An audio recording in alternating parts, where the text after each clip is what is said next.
Hello बच्चों, कैसे हैं आप लोग। आज केमिकल बॉन्डिंग का नेक्स्ट वीडियो बनने जा रहा है। इस वीडियो में हम लोग देखेंगे, प्रीवियस वीडियो में बहुत कुछ पढ़ाया गया था, पोलराइजेशन, पी पाई डी पाई बॉन्ड गिनना, सब कुछ ठीक है। आज हम लोग देखेंगे वेस्पर थ्योरी, VSEPR थ्योरी। बहुत महत्वपूर्ण टॉपिक है। इस टॉपिक से बोर्ड 11th क्लास में क्वेश्चंस तो आते ही हैं। नीट जेई के लिए बड़ा महत्वपूर्ण टॉपिक है और सबसे बड़ी बात BSc फर्स्ट ईयर के सिलेबस में है ये, ठीक है। तो आज हम लोग देखेंगे वेस्पर थ्योरी, पूरा डिटेल स्टडी करेंगे वेस्पर थ्योरी का। आपको वीडियो देखना है, नोट्स बनाना है, बहुत इंपॉर्टेंट टॉपिक है। आप देखेंगे तभी समझ में ये आएगा, ठीक है।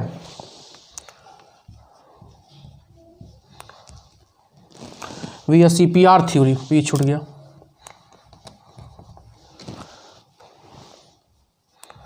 वेस्पर थ्योरी, ठीक है। समझो थोड़ा सा। सबसे पहले एक चीज समझिए आप लोग, शेप ऑफ मॉलिक्यूल और geometry of molecule. Geometry of molecule अंतर है बड़ा। शेप ऑफ मॉलिक्यूल क्या होता है और ज्योमेट्री ऑफ मॉलिक्यूल क्या होता है, दोनों में बेसिक डिफरेंस बेटा समझना, यह बहुत बेसिक केमिस्ट्री है, ठीक है। शेप ऑफ मॉलिक्यूल क्या होता है, arrangement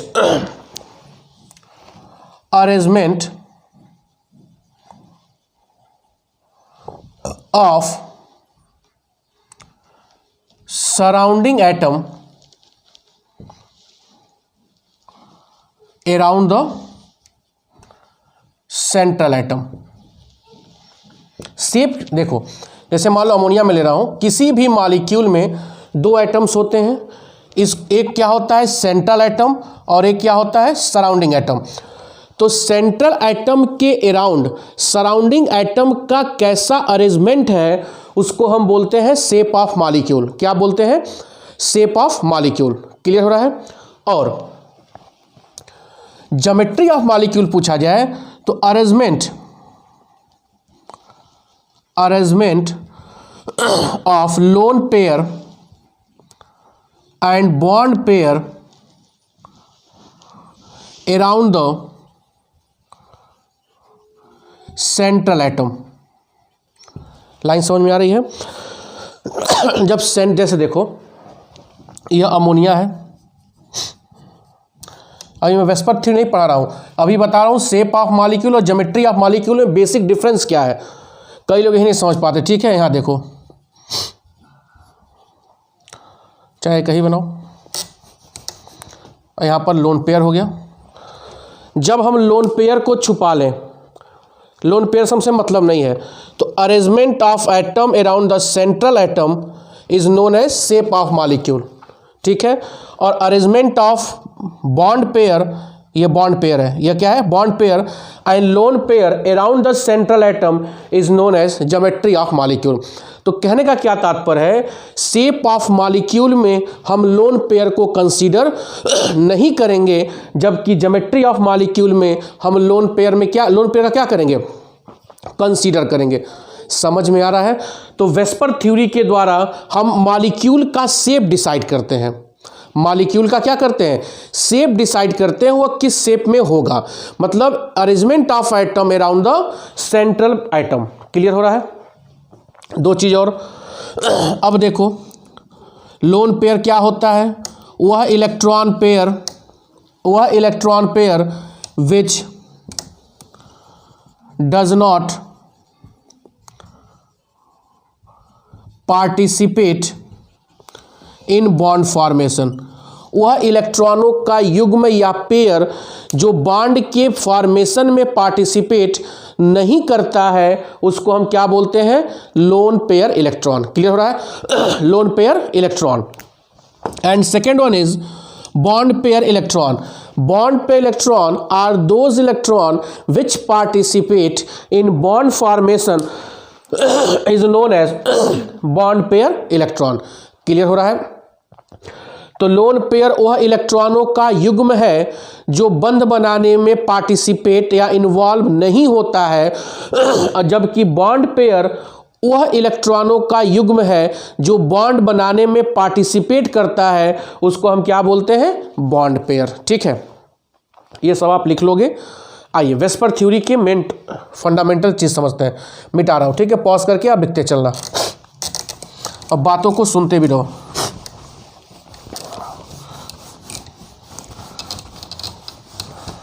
VSEPR theory,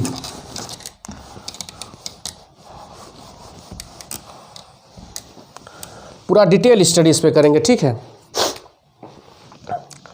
VSEPR,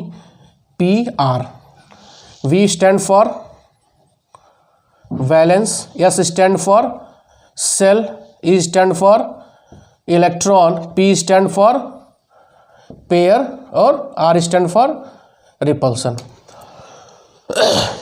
valence किसी भी मॉलिक्यूल के वैलेंस सेल में उपस्थित इलेक्ट्रॉन पेयर के बीच का रिपल्सन ही क्या कहलाता है? VSEPR theory. ठीक है, अब ध्यान दो, किसी भी मॉलिक्यूल में जो लोन पेयर होगा और क्या होगा?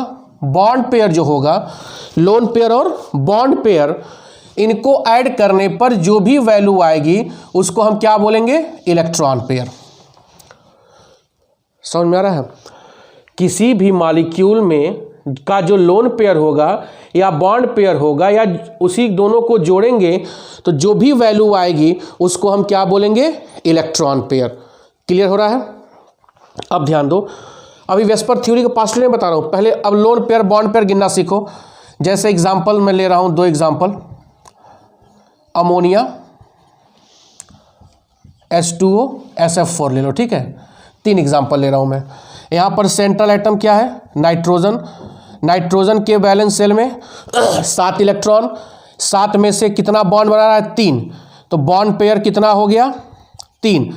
1 2 3 4 5 6 7। ठीक है, तो 3 तो निकल गया बॉन्ड बनाने में, बचा कितना? 4। 4 मतलब अगर पेयर बोला जाए तो कितना पेयर होगा? 2। तो लोन पेयर 7 कहाँ होगा यार? 5 होगा ना, सॉरी।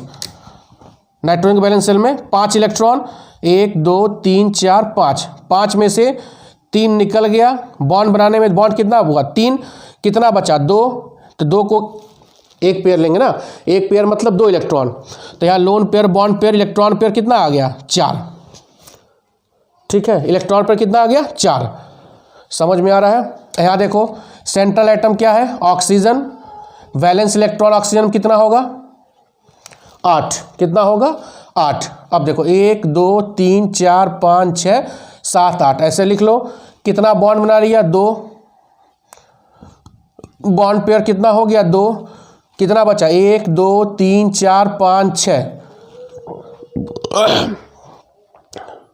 समझ में कुछ आ रहा है? बोलो। तो लोन पेयर कितना हो गया? 2। Electron pair 4। यहां पर देखो, कुछ समझ में आ रहा है? फिर देखो, फिर कहाँ गड़बड़ा गया यार। बैलेंस इलेक्ट्रॉन 6 होगा, एक्चुअली जस्ट पढ़ा के आ रहा हूँ ना, 1 मिनट रुको। H2O, central atom oxygen, balance electron कितना होगा? 6 होगा। मैं इसका एटॉमिक नंबर लिख दिया था 6। ठीक है, कितना होगा? 6। अब 1 2 3 4 5 6 कितना बॉन्ड बना रहा है? 2। देखो जो वैल्यू है यही 2 बॉन्ड हो गया। कितना बचा? 4। 4 मतलब एक पेयर ये हो गया, एक पेयर ये, 2। तो इलेक्ट्रॉन पेयर 4। समझ में आ गया? SF4 देखो, एक मॉलिक्यूल और SF4। सेंट्रल एटम इसमें क्या है? सल्फर। सेंट्रल एटम क्या है? सल्फर। ठीक है, सल्फर के बैलेंस सेल में भी कितना इलेक्ट्रॉन होता है? 6। 6 में से 4 क्या बना लिया? बॉन्ड। 6 में से 4 निकालोगे बचेगा 2। तो बॉन्ड पेयर कितना हो गया? 1। 2 को 1 मानेंगे और 4 को 2 मानेंगे। Electron pair 5। समझ में आ रहा है? बोलो। अब ध्यान दो, अगर इलेक्ट्रॉन पेयर की वैल्यू 2 आती है तो 2 मतलब एक S और एक P, कौन सा हाइब्रिडाइजेशन होगा? sp hybridisation. ठीक है, अगर इलेक्ट्रॉन पेयर की वैल्यू 3 आती है तो 3 मतलब एक S और 2 P, तो क्या हो जाएगा, sp2 हाइब्रिडाइजेशन निकालने का तरीका है, ठीक है। अगर इलेक्ट्रॉन पेयर क्या आ गया, इलेक्ट्रॉन पेयर क्या आ गया, 4 मतलब 1s और 3p, 3 1 4 क्या हो जाएगा, sp3। समझ में आ गया। अगर 5 आ गया तो 1s 3p और 1d, क्योंकि 3p होता है, p ऑर्बिटल 3 होता है ना, तो 3 1 4 1 5 तो क्या बन गया, sp3d। अगर इलेक्ट्रॉन पेयर जोड़ने पे 6 आ गया तो 1s 3p और 2d क्या बन जाएगा, sp3d2। यहाँ इलेक्ट्रॉन पेयर 4 आ रहा है तो 1s 3p क्या बन जाएगा, sp3, ठीक है। यहाँ पर कितना आ गया, 4, 1s और 3p क्या बन जाएगा, sp3। आई होप आप लोगों को ठीक से समझ में आया होगा कि लोन पेयर कैसे कैलकुलेट करते हैं और बॉन्ड पेयर कैसे कैलकुलेट करते हैं, और दोनों को जोड़ के इलेक्ट्रॉन पेयर निकल जाएगा, इलेक्ट्रॉन पेयर निकल जाएगा तो उससे आप किसी भी मॉलिक्यूल का आप क्या निकाल लोगे, हाइब्रिडाइजेशन निकाल लोगे, ठीक है। क्लियर हो रहा है, बोलो आगे बढ़ा जाए। अब ध्यान दो, वेस्पर थ्योरी पे आते हैं। यह बेसिक फंडा था, तभी वेस्पर थ्योरी आपको समझ में आएगा। तो किसी भी मॉलिक्यूल के वैलेंस शेल में इलेक्ट्रॉन पेयर के बीच में रिपल्सन, इलेक्ट्रॉन पेयर मतलब क्या, लोन पेयर और बॉन्ड पेयर, ठीक है, दोनों के बीच में रिपल्सन का जो थ्योरी है उसी को हम क्या बोलते हैं, वेस्पर थ्योरी। मिटाओ,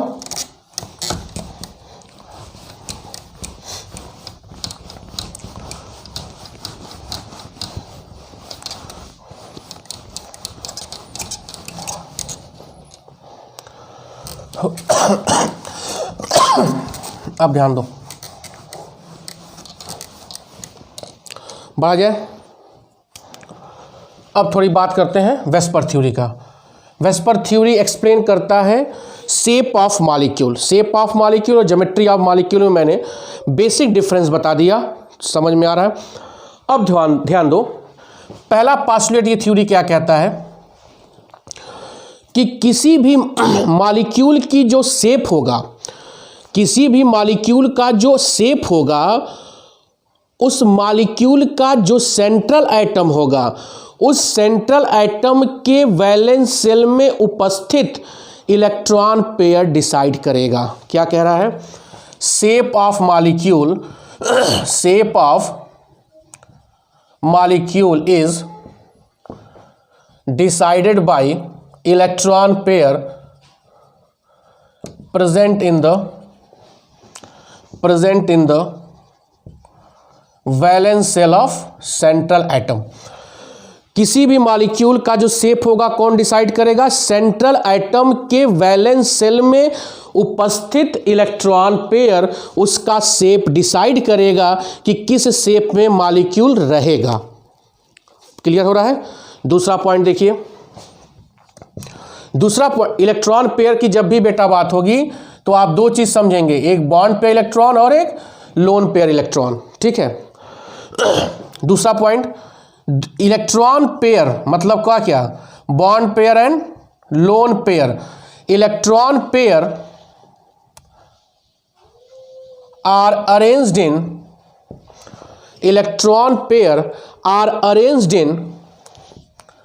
in this way that is it feel less repulsion। दूसरा पॉइंट क्या है कि मॉलिक्यूल का जो इलेक्ट्रॉन, सेंट्रल एटम का जो इलेक्ट्रॉन पेयर होगा, मतलब लोन पेयर और बॉन्ड पेयर अपने आप को इस प्रकार अरेंज करेंगे कि उनके बीच का रिपल्सन क्या हो, मिनिमम हो, तभी मॉलिक्यूल बेटा क्या होगा, स्टेबल होगा, ठीक है। पहला पोस्टुलेट क्या, पहला पॉइंट क्या कहता है कि किसी भी मॉलिक्यूल की जो शेप होगा, उस मॉलिक्यूल का सेंट्रल एटम में के वैलेंस शेल में उपस्थित इलेक्ट्रॉन पेयर क्या करेगा, डिसाइड करेगा, ठीक है। दूसरा पॉइंट, सेंट्रल एटम का जो इलेक्ट्रॉन पेयर है, मतलब बॉन्ड पेयर और लोन पेयर, अपने आप को इस शेप में अरेंज करेंगे कि जैसे कि उनके बीच का रिपल्सन क्या हो, मिनिमम हो, तभी मॉलिक्यूल अपने आप को क्या समझ पाएगा, स्टेबल समझ पाएगा, ठीक है। तीसरा पोस्टुलेट देखो, थर्ड पोस्टुलेट क्या है कि जो लोन पेयर इलेक्ट्रॉन होता है occupy more space in comparison to bond pair electron. क्या कह रहा है कि किसी भी मॉलिक्यूल का जो लोन पेयर इलेक्ट्रॉन होता है वह ज़्यादा स्थान घेरता है, किसकी तुलना में? बॉन्ड पेयर की तुलना में। यही कारण है कि लोन पेयर के बीच में ज़्यादा रिपल्सन होता है, फिर लोन पेयर, बॉन्ड पेयर, फिर बॉन्ड पेयर। समझ में आ रहा है? जो लोन पेयर इलेक्ट्रॉन होता है वह ज़्यादा स्पेस ऑक्यूपाई करता है, किसकी तुलना में? बॉन्ड पेयर की तुलना में। यही कारण है कि लोन पेयर के बीच पर रिपल्सन क्या होता है? ज़्यादा होता है, किसकी तुलना में? लोन पेयर, बॉन्ड पेयर और बॉन्ड पेयर। ठीक है। अब इसका कारण क्या है कि sir why lone pair occupy more space? आइए देखते हैं।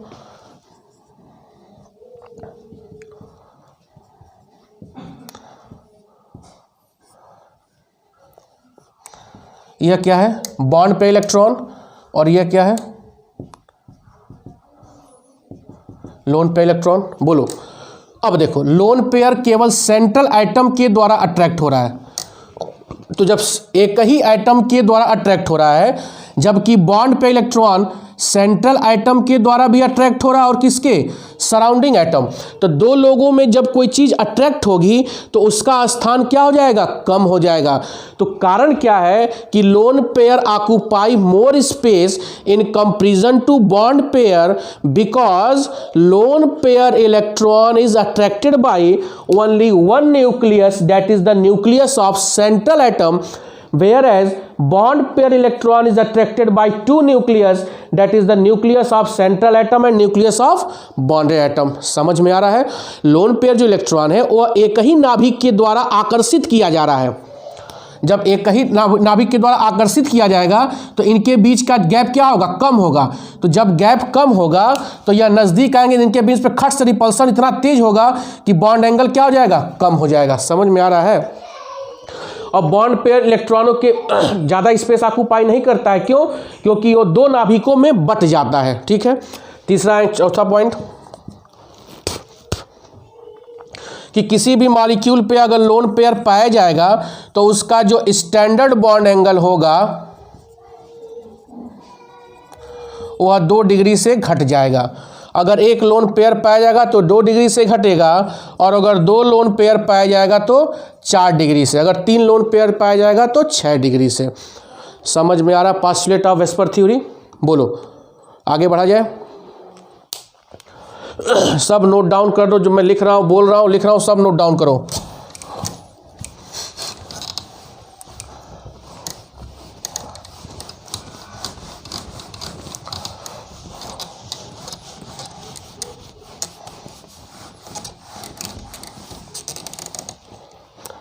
बढ़ा जाए। अब इलेक्ट्रॉन पेयर 2, ठीक है, बॉन्ड पेयर 2, लोन पेयर 0। मतलब इलेक्ट्रॉन पेयर 2 है, उसमें से बॉन्ड पेयर 2 है, और लोन पेयर जब 0 होगा तो जो शेप होगा वो क्या होगा? लीनियर। क्या होगा? लीनियर। ठीक है। समझ में आ रहा है? अब इलेक्ट्रॉन पेयर 3, इसमें 3 बॉन्ड पेयर और 0 लोन पेयर। ठीक है। तो इस कंडीशन में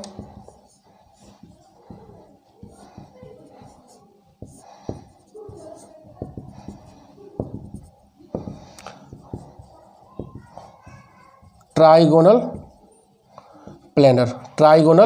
प्लेनर। एक वीडियो और वेस्पर थ्योरी बनाऊंगा, सवाल कैसे किया जाएगा। ठीक है। तो 2 इलेक्ट्रॉन पेयर, दोनों बॉन्ड पेयर है, 0 लोन पेयर है, तो शेप क्या होगा? लीनियर। 3 इलेक्ट्रॉन पेयर, तीनों बॉन्ड पेयर है, 0 लोन पेयर है, तो शेप क्या होगा? Trigonal planar. ठीक है। चौथा कंडीशन देखो, इलेक्ट्रॉन पेयर 4। ठीक है। अब इस 4 में 4 बॉन्ड पेयर है और लोन पेयर क्या है? 0। ठीक है। तो इस कंडीशन में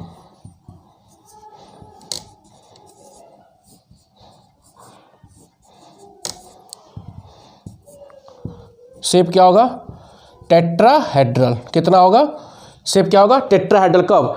जब 4 और 0, देखो 1 2 3 4, चारों बॉन्ड बन गया, लोन पेयर कोई नहीं है, ठीक है। दूसरा कंडीशन 3 और 1, देखो 4 + 0 भी 4 आएगा, और 3 और 1 मतलब 3 तो बॉन्ड पेयर है, तो लोन पेयर है, तो भी इलेक्ट्रॉन पेयर कितना आएगा 4। जब 3 और 1 कंडीशन हो, यह चार्ट अच्छी तरह से बन जाना चाहिए। यह क्या हो गया, लोन पेयर, समझ में आ रहा है। इसका एग्जाम्पल CH4, इसका एग्जाम्पल NH3। तीसरा कंडीशन देखो 2 और 2, अरे यार बॉन्ड पेयर लोन पेयर की जरूरत तभी ना इलेक्ट्रॉन पेयर आता था, तो loan bond pair 4, lone pair 0, 4 आया तो टेट्राहेड्रल शेप हुआ। दूसरा कंडीशन क्या है, 4 में से 3 तो बॉन्ड है, 1 तो लोन है, तो शेप क्या होगा, पिरामिडल। इसको क्या बोलेंगे, पिरामिडल,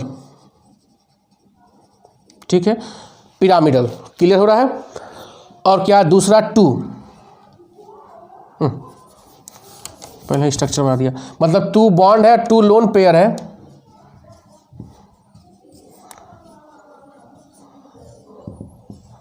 इसको बोलेंगे वेंट और वी शेप, वेंट और वी शेप। इसका एग्जांपल क्या होगा, H2O। क्लियर हो रहा है। तो इलेक्ट्रॉन पेयर 2 हुआ, 3 हुआ और 4 हुआ, 5 6 7 देखते हैं, ठीक है। पॉज करके आप राइट डाउन करते चलेंगे तभी समझ में आएगा, अदरवाइज समझ में नहीं आएगा। यह चार्ट आप बनाएंगे, नेक्स्ट वीडियो में सवाल कराऊंगा, आप चार्ट खोल के सवाल करने का तरीका सीखेंगे, ठीक है। बढ़ा जाए,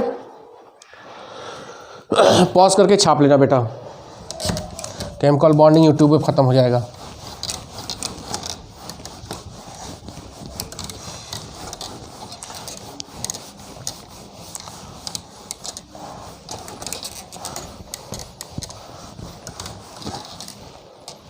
अब देखो इलेक्ट्रॉन पेयर 5, कंडीशन पहले क्या होगा, 5 और 0, मतलब पहले 5 बॉन्ड पेयर और 0 लोन पेयर।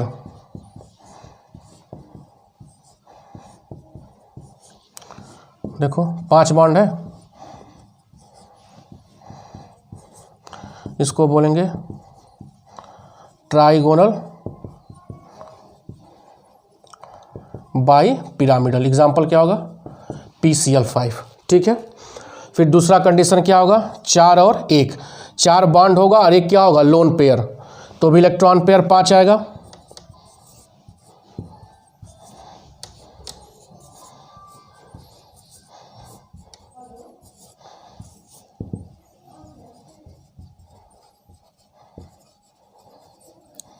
सी सॉ शेप, SF4, मतलब ये वाला बॉन्ड क्या हो गया, लोन पेयर। तो 1 2 3 4 बॉन्ड और एक क्या हो गया, लोन पेयर, इसको बोलेंगे सी सॉ शेप, ठीक है। फिर आओ अगला कंडीशन 3 और 2, 3 और 2 मतलब 3 ठो बॉन्ड 2 ठो लोन, 5 होगा ना।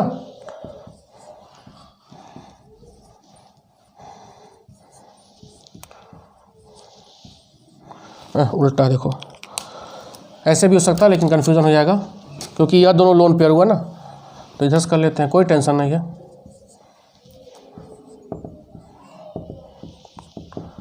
टी शेप मॉलिक्यूल क्या होगा, टी शेप मॉलिक्यूल, एग्जाम्पल होगा ClF3। करने का तरीका सिखाऊंगा नेक्स्ट वीडियो में केमिकल बॉन्डिंग का। फिर क्या होगा, 2 और 3, 2 बॉन्ड और 3 लोन,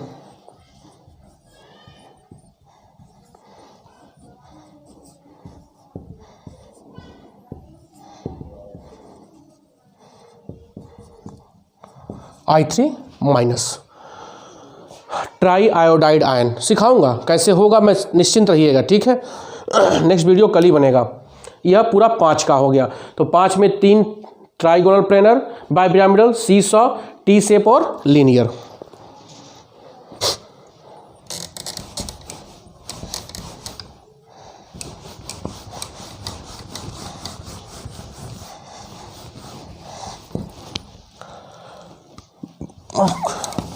कमेंट बॉक्स में आप क्वेश्चन पूछ सकते हैं, लोगों को शेयर करिए जहाँ तक संभव हो सके, सबकी हेल्प हो सके। अब इलेक्ट्रॉन पेयर 6, कंडीशन क्या होगा, 6 और 0, ठीक है। फिर 5 और 1, फिर 4 और 2,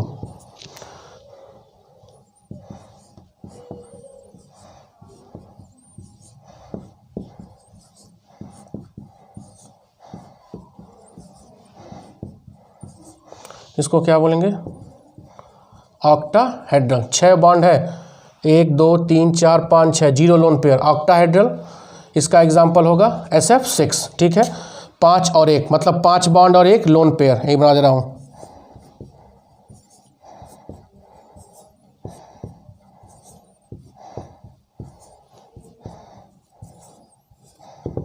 इसको बोलेंगे स्क्वायर पिरामिडल। क्या बोलेंगे? Square pyramidal. इसका होगा XeO F4। समझ में आ रहा है? फिर कंडीशन क्या है? 4 और 2।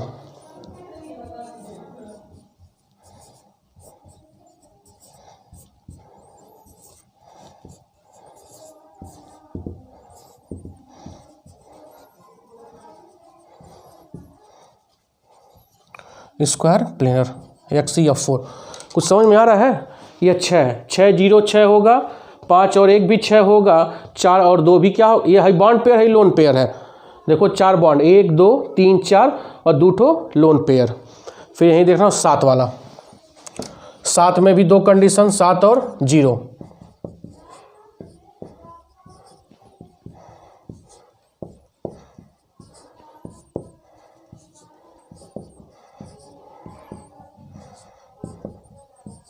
इसका नाम है, ये डॉटेड दिखाते हैं, 3D फिगर है, पेंटागोनल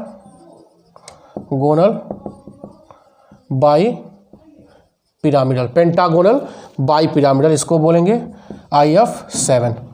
ठीक है। अब फिर दूसरा कंडीशन है 6 और 1 मतलब 6 बॉन्ड होगा और 1 क्या होगा? Lone pair.